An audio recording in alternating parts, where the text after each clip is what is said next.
নির্ধারিত সময় পার হলেও চট্টগ্রামে লাইসেন্স করা ৭৩টি অস্ত্র জমা পড়েনি। অস্ত্র জমা না দেওয়ার তালিকায় আছেন সাবেক মন্ত্রী ও সংসদ সদস্যরাও। এছাড়া ৫ আগস্ট থানায় হামলা করে লুট হওয়া ১০% অস্ত্র ও গুলি এখনও উদ্ধার হয়নি। অন্তর্বর্তী সরকার ক্ষমতা নেয়ার পর ৩ সেপ্টেম্বরের মধ্যে লাইসেন্স করা অস্ত্র জমা দেওয়ার নির্দেশ দেয়া হয়।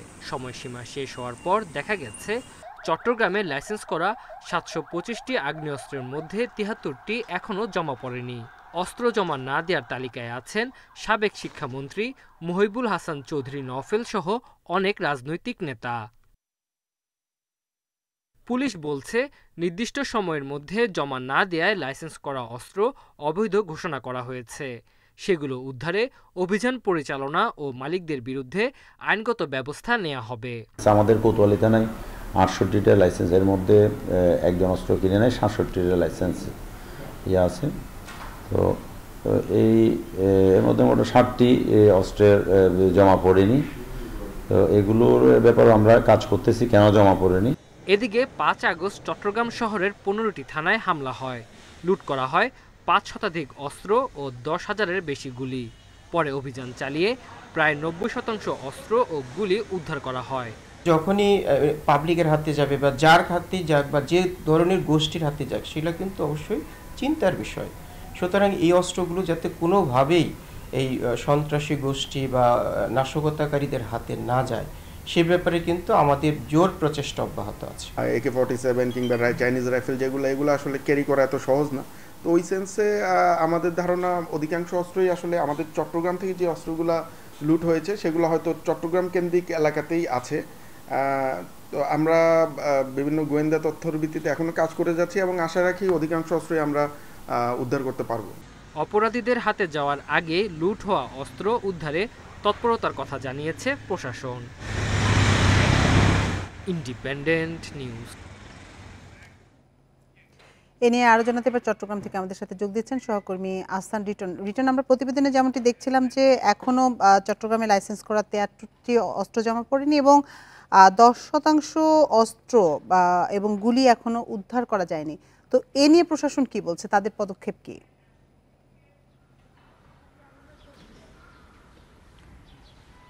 দেখুন, চট্টগ্রামের গেল ৫ আগস্ট সারা দেশের মতো চট্টগ্রামে যে থানাগুলোতে আসলে লুটপাট হয়েছিল, সেই ধারাবাহিকতার মধ্যে দেখেছি অসংখ্য অস্ত্র এবং গুলি প্রতিটি থানা থেকে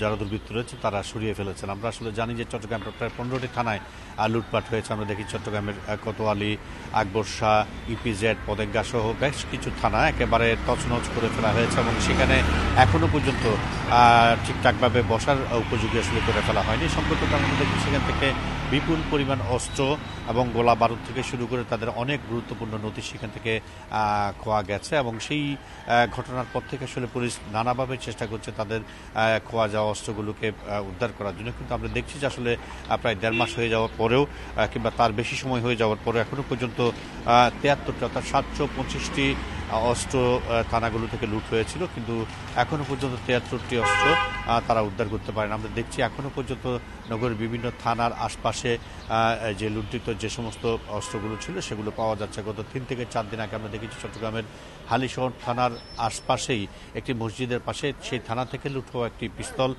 কে বা কারা একটি ঝোপের মধ্যে ফেলে যায়, পরবর্তীতে পুলিশ সেটি উদ্ধার করে।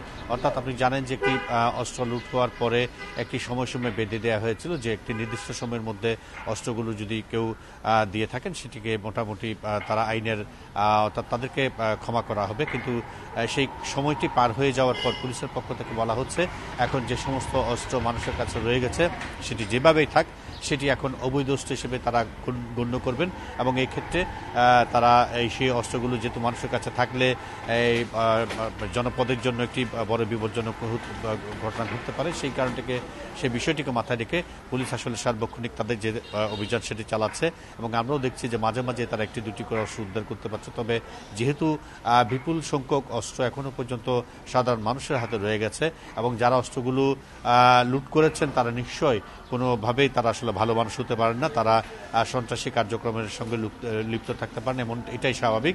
এবং সেই কারণে পুলিশ এবং চট্টগ্রামের যে সমস্ত সুশীল সমাজ রয়েছে তারাও ভাবছেন যে যত দ্রুত সম্ভব অস্ত্রগুলো উদ্ধার করা দরকার। আমরা দেখছি পুলিশ, র্যাব এবং অন্যান্য যে সমস্ত বাহিনী রয়েছে তারা সবাই একযোগে কাজ করছে যে সমস্ত অস্ত্র খোয়া গেছে সেগুলো উদ্ধার করার জন্য, এবং তারা ধারণা করছে যে তাদের যে সাঁড়াশি অভিযান সেটি চলমান থাকলে হয়তো অচিরেই তারা সমস্ত অস্ত্রগুলো উদ্ধার করতে পারবেন এবং জনমনে যে আতঙ্ক তৈরি হয়েছে সেটি থেকে মানুষকে তারা উদ্ধার করতে পারবেন। এ হচ্ছে চট্টগ্রাম থেকে অস্ত্র উদ্ধারের বিষয়ে আমার কাছে এখন পর্যন্ত সর্বশেষ। চট্টগ্রাম থেকে সবশেষ তথ্য জানাচ্ছিলেন সহকর্মী আহসান রিটন।